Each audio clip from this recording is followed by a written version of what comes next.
नमस्कार, news nation digital के हमारे इस खास बुलेटिन फॉरेन अफेयर्स में आपका स्वागत है। मैं हूं सुमित कुमार दुबे।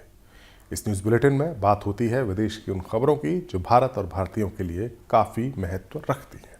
पहली खबर, अमेरिका में H-1B वीज़ा के लिए नया नियम आ गया है जो भारतीय युवाओं और प्रोफेशनल्स के लिए बहुत बड़ा बदलाव ला रहा है। अब रजिस्ट्रेशन जल्दी शुरू होने वाले हैं। 4 मार्च 2026 से 19 मार्च 2026 तक रजिस्ट्रेशन की प्रक्रिया चलेगी।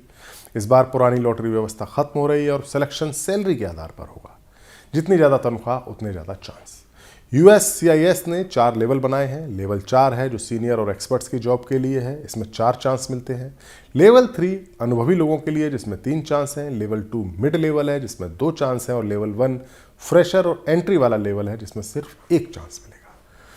पहले सबको बराबर मौका मिलता था, चाहे सैलरी $60,000 की हो या 16 लाख की, लेकिन अब हाई सैलरी वाले लोगों को ज़्यादा फायदा मिलेगा। इसका मकसद है अमेरिकी वर्कर्स की नौकरियां और सैलरी को बचाना और ज़्यादा स्किल्ड लोगों को प्राथमिकता देना है, ऐसा दावा ट्रंप सरकार करती है। भारतीय स्टूडेंट्स और फ्रेशर्स के लिए मुश्किलें बढ़ गई हैं क्योंकि सीनियर और हाई पेड जॉब्स वाले आसानी से सिलेक्ट हो सकते हैं। रजिस्ट्रेशन के लिए $215 की फीस लगेगी। सिलेक्शन के बाद पिटीशन अप्रैल 2026 से फाइल हो सकेगी। कुल मिलाकर अब H-1B वीज़ा पाना स्किल और सैलरी पर ज़्यादा निर्भर करेगा। जो लोग अच्छी कमाई वाली जॉब ऑफर पा लेंगे उनके लिए राह आसान हो जाएगी। बाकी के लिए कंपटीशन और ज़्यादा सख्त हो सकता है या होगा। दूसरी खबर, अमेरिकन प्रेसिडेंट डोनाल्ड ट्रंप ने अब इमिग्रेशन पर थोड़ा नरम रुख अपनाने की बात कही है। मिनियापोलिस में 2 दुखद हादसों के बाद ट्रंप ने कहा कि मैंने सीखा है कि शायद हमें थोड़ा सॉफ्टर टच की ज़रूरत है, लेकिन सख्त तो रहना ही पड़ेगा। पिछले महीने IC यानी इमिग्रेशन एंड कस्टम इन्फोर्समेंट के ऑपरेशन में 2 अमेरिकी नागरिकों की मौत हुई थी। एक महिला रेनी गुड को गोली मारी गई थी जब वो कार से भागने की कोशिश कर रही थी। दूसरी घटना में एक नर्स एलेक्स प्रेटी को जमीन पर दबाकर पीटा गया और गोली मारी गई। इन घटनाओं से पूरे देश में गुस्सा फैल गया, विरोध प्रदर्शन हुए और सरकार पर सवाल उठे।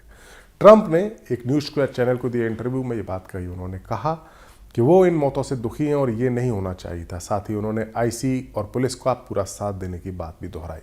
लेकिन अब मिनेसोटा से 700 फेडरल ऑफिसर्स वापस बुलाए गए हैं। इस राज्य में अब सिर्फ 2000 एजेंट्स रहेंगे। ट्रंप का कहना है कि लोकल पुलिस ज़्यादा सहयोग कर रही है, इसलिए इतने ऑफिसर्स की ज़रूरत नहीं है।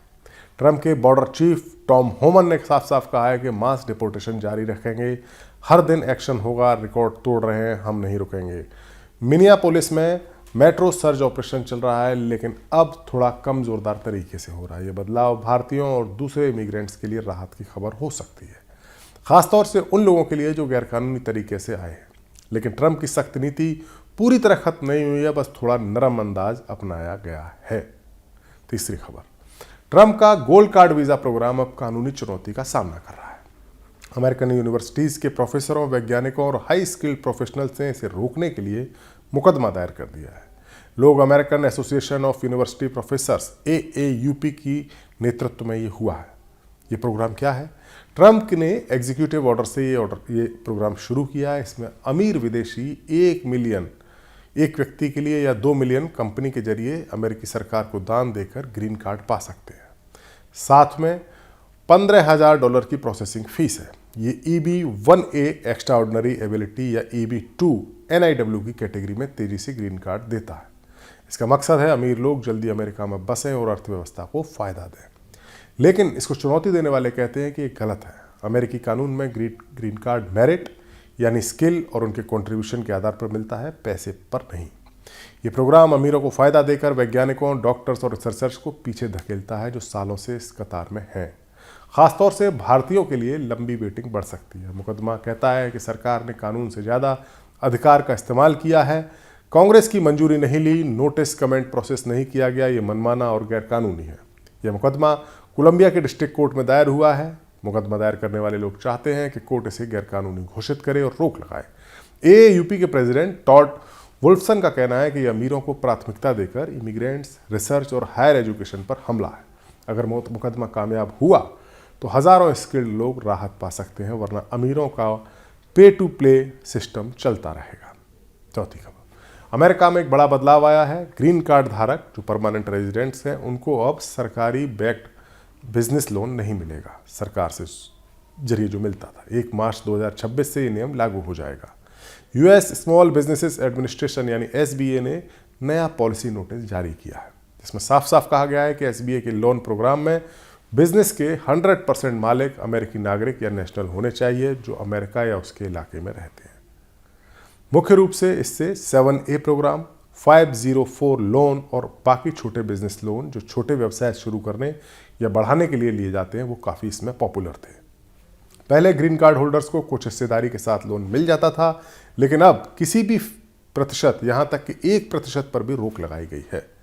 ट्रंप सरकार की नीति अमेरिकी नागरिकों के लिए आर्थिक विकास और नौकरियां बढ़ाने के नाम पर लाई गई है।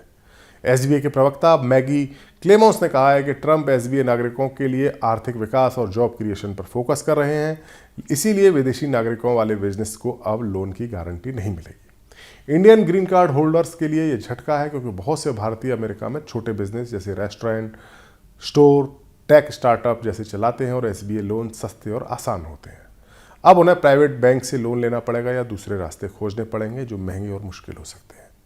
जो लोग अभी अप्लाई कर रहे हैं उन्हें 1 मार्च से पहले लोन अप्रूवल ले लेना चाहिए, वरना ये नया नियम चालू हो जाएगा। ये बदलाव इमिग्रेंट्स कम्युनिटी पर असर डालेगा, खासतौर से उन पर जो अमेरिका में बसकर बिजनेस करना चाहते हैं। 5वीं खबर, 2025 में अमेरिका ने 3800 से ज़्यादा भारतीयों को डिपोर्ट किया है। ट्रंप सरकार की सख्त इमिग्रेशन पॉलिसी के कारण ये संख्या बढ़ी है। इंडियन पार्लियामेंट में एमईए के राज्य मंत्री कीर्तिवर्धन सिंह ने बताया कि मिड दिसंबर तक वॉशिंगटन से ही 3414 इंडियंस वापस भेजे गए, जबकि न्यूयॉर्क में 47, अटलांटा में 31, ह्यूस्टन से 234 और सैन फ्रांसिस्को से 49 और सिएटल से 31 लोगों को डिपोर्ट किया गया। कुल मिलाकर 2025 में दुनिया भर से 24,000 से ज़्यादा भारतीय डिपोर्ट हुए। इनमें गैरकानूनी तरीके से घुसने वाले, जैसे डंकी रूट से घुसने वाले लोग शामिल हैं। लेकिन अमेरिका से सबसे ज़्यादा बाहर नहीं किए गए। सबसे ज़्यादा लोग सऊदी अरब से बाहर हुए हैं, जिनकी संख्या 13,256 है। यूएई से 9,558, मलेशिया से 1,675, म्यांमार से 1,605, चाइना से 316, जिनमें ज़्यादातर हांगकांग से हैं। भारतीय सरकार ने कहा है कि वो इन मामलों में विदेश सरकारों से बातचीत करती है, खासतौर से महिलाओं और बच्चों के साथ अच्छा व्यवहार करने की मांग की गई है। सरकार अवैध माइग्रेशन रोकने के लिए फर्जी एजेंट्स पर कार्रवाई कर रही है और लोगों को जागरूक भी कर रही है कि गैरकानूनी रास्ते से जाना खतरनाक और बेकार है। ये आंकड़े दिखाते हैं कि खाड़ी के देशों में वीज़ा ओवरस्टे या नियम तोड़ने पर डिपोर्टेशन ज़्यादा हो रहे हैं, जबकि अमेरिका में ट्रंप की मास डिपोर्टेशन की नीति से भारतीयों पर असर पड़ा है। सरकार भारतीयों की सुरक्षा को प्राथमिकता दे रही है, लेकिन अमेरिका से जो लोग बाहर निकाले गए हैं वो भारत आ रहे हैं। तो ये था हमारा आज का बुलेटिन फॉरेन अफेयर्स। आपको ये बुलेटिन कैसा लगा कमेंट सेक्शन में जाकर अपनी राय हमें ज़रूर दें। नमस्कार।